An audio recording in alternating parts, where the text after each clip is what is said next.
What's going on, dudes and dudettes? It's another bonus week. It is Tuesday yet again, and we've got a little bit to cover. First off, I appreciate all the new subscribers that I've gotten here in the last few days. Uh, Seeing that number go up just makes me feel really good. Got a goal set at 600, trying to get to. Feels like every day is an uphill climb, but we're getting there slowly but surely. Um, with how things have been with YouTube here lately. Well, I ain't gonna say lately, but in the last few years, things for smaller content creators has been difficult, and trying to get to that 1,000 mark is definitely tough. Um, I wish that YouTube would offer the smaller guys a little extra than what they have. Um, but I guess beggars can't be choosers. Anyway, on to what we need to discuss. First off, or should I say secondly now, the Red Dead Redemption 2 weapon challenge bonuses are still ongoing. All of these events are going to be from the 23rd to the 29th. With Red Dead Redemption coming up this week, you can still earn GTA cash money of $1 million. It'd be 500K per challenge for successful completion of not only the double action revolver, but the stone hatchet kill challenges. Simply put, if you want to do the pistol challenge, all you got to do is go around and kill 50 people. Just headshot 50 people, and you'll get it plus the 500K. Then, secondly, if you want to go after, you can. I don't think you can do both at the same time. I think you got to do one and then the other. Um, and I don't think you can choose. I think it's gonna be the revolver first, then the stone hatchet, but it's the same basic uh, basis for doing it. Once you do the action revolver and kill those 50 people, you wait a little bit of time, you'll get another email from Maud, and she'll direct you into what you need to do as far as the stone hatchet is concerned. Um, you go around, you kill another 50 people, you get another 500K. There's your $1 million. Let's see. Expect 250K up front per challenge plus an additional 250K when you log in the following week with your social club linked account. So even still, you can actually get more money than that. Um, Not only will you get 500K per challenge, you'll also get a 250K up front per challenge plus an additional 250K when you log in this week. But you got to have your social account connected. And once you've unlocked both of those, you'll get them in Red Dead Redemption 2. And it'll be a nice little treat for you. I've already did it. It's real easy to do. Knock it out, get it done. That's all I can say. Second off, down this list, we have double money and RP on Smuggler's Run sell missions.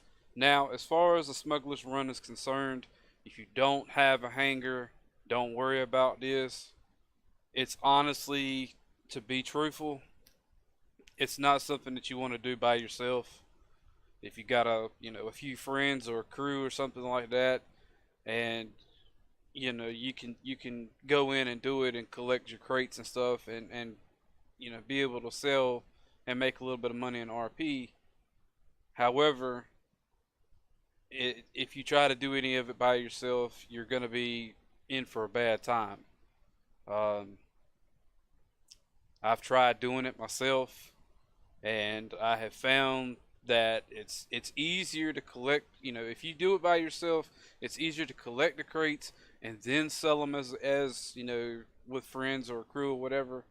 But if you try to do it by yourself, You're either going to get shot down by NPCs, whether it be Merryweather or the police or whatever, or even if if you're in a public session, you got to worry about other players.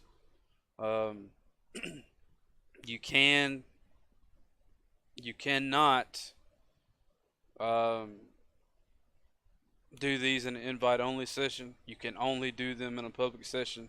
The only way that you can get by and doing it and not have to worry about people attacking you is if you basically lag yourself out of the session, which is not really complicated, but it's not something I'm going to get into here. Um, Next down the list, you have the dogfight adversary mode. I'm not big on adversary modes. However, this one could be a little bit fun, especially if you're a good pilot. You could do a 1v1 with somebody. You guys could take turns.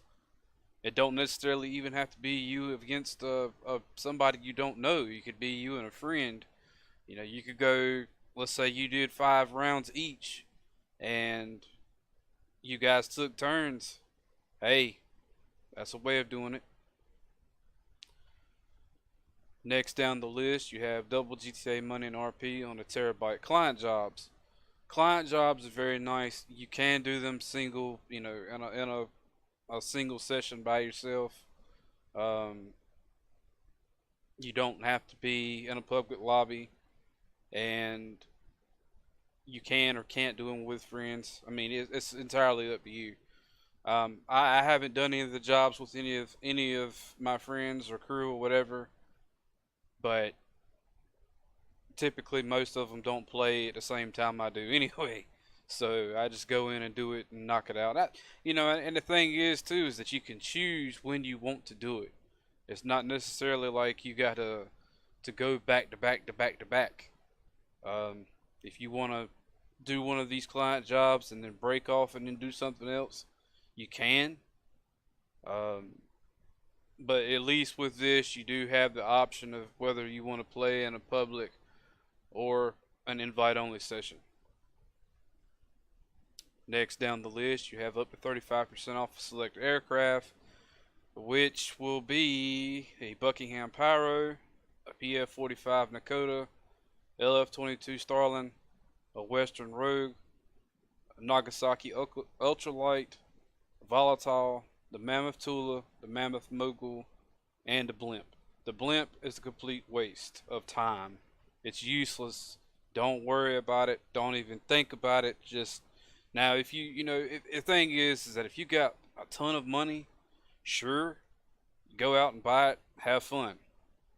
But as far as it being useful, not really. Um, the Tula is also another one that's not really that great.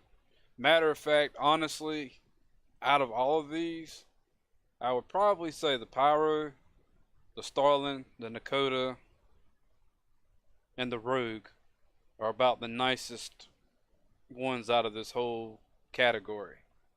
The Ultralight, the Volatile, the Tula, and the Mogul, the Blimp, are pretty much garbage. That's just my opinion. If you've already got them, fine. But if you if you don't feel like wasting the money, I would not. Honestly, I wouldn't waste the money. If you honestly, if you were just a collector or something, sure, you could collect them just to have, but otherwise, nah. Next down the list, you have 35% off hangers and select property add-ons. Not bad, especially if you're upcoming and want to start doing the smugglers run sell missions or whatever. If you go in and get yourself a hanger for 35% off and whatever add-ons it comes with it as far as the workshop, import export vehicle warehouses, that right there by itself is another one that's nice to have. But again, if it's one of those things where it's better to have friends helping you than to do it by yourself, because if you're in an invite only set, well, technically you can't do that one in an invite only session. Let's say if you're in a public session, um, and you lag yourself out per se. If you're the only person in that lobby that tries to do that, once you export that one vehicle, that because you can only sell one at a time because it's based on how many people you have, and I think you can only have yourself and three other people, which would be four in total, to export a vehicle or vehicles rather. If you try to do it by yourself, what's going to end up happening if you're the only person in that session is you're going to get what I call the angry AI after you, and they're going to come, and their objective is to damage the car so severely that it's worthless and to kill you. Um, I think there's somebody out there who's already done like a video on that, but I'm not sure. So personally, if you're gonna do the import export, get some friends to help you and go into a session and just watch your back. Now there is an alternative to this. If you do have a friend that can come in a session with you, if you sign into your CEO and you want to do the import export deal and you want to export a car, let the other friend be their own CEO or uh, biker president or whatever, and tell them to just hang out. That's all they got to do is just hang around. They ain't got to help you. They ain't got to join you. They ain't got to be in your same CEO or any of that stuff. As long as they're in that session, the angry AI will not bother you. And the only thing you're going to have to worry about is other people coming in if you do lag yourself out. I know that's a lot to take in. If you don't understand what I'm talking about, leave me a comment. I'll try to explain it to you the best I know how. Anyway, 35% off hangars, hangar workshops, and vehicle warehouses. So if you want to get into a hangar, now's the time to do it. The workshop comes in handy to be able to customize your planes and your helicopters and such. And if you want to expand your VIP CEO businesses, import export is the way to go. Hopefully one day that'll be double money, but as far as I know, it has not as of yet. Next down the list, you got 30% off select after hours and luxury vehicles, which are the Class A Scramjet, Progen T20, the Heavy Minister, Dinka Jester Classic, Karen Sultan RS, and the Pegasi Reaper. Um, that Classic Scramjet, that's probably one of your best bets to go with if you want a armored, well, I wouldn't say armored, but I'd say a weaponized vehicle. Um, the next on that list would probably be the Minister. As for anything that would be fast, I would say the Reaper or the T20. The Think Adjuster Classic is essentially just the Rockstar version of the Toyota Supra. And personally, as far as the Karen Sultan RS, it's just to me it looks like a four-door Subaru slash Honda Civic. Um, this is a Benny's car. If you take this car, you go to Benny's, you can upgrade it. Excuse me. You can upgrade it and turn it into a two-door. Um, and you can do a buttload more of add-ons and upgrades to it, but it is expensive. I will let you know that right now. As far as the next on the list, I have never, as much as I've played this game, I have never did a premium race. Um, but it is locked to a Blazer Aqua, which is essentially just that little four-wheeler slash ski jet, jet ski jet. You idiot. Jet ski. Um, if you take a four wheeler, the wheels go up into it, and you can ride it on the water. It's kind of cool, but otherwise, it's not that great. And lastly, you have the time trial, which is at the sawmill. And every freaking time trial I have ever tried to do, I have failed relentlessly. I mean, it's gone bad either way. But overall, it's an okay week. That's about the best you're gonna get out of it right there. Is doing those client jobs. Um, if you and a friend want to just have a little bit of fun, adversary mode. And if you got a few friends together, do the sell missions for the bunker. I mean, the hangar. Um, and most important out of all of this, if you have not done the pistol slash revolver and hatchet challenge, get it done. Get it done. Get it done. Anyhow, there is if you guys need any tips and tricks as far as trying to earn some money in game to get into this stuff, like money guides and such, there's two guys that I'm going to recommend. It's the Professional and Tylarious. I will take a link and leave it in the description for both of those guys. Uh, they do really, really good money guides. As far as that, that's it, guys. Another week. Can't say it's the greatest, can't say it's the worst. Y'all have a good one. Take care.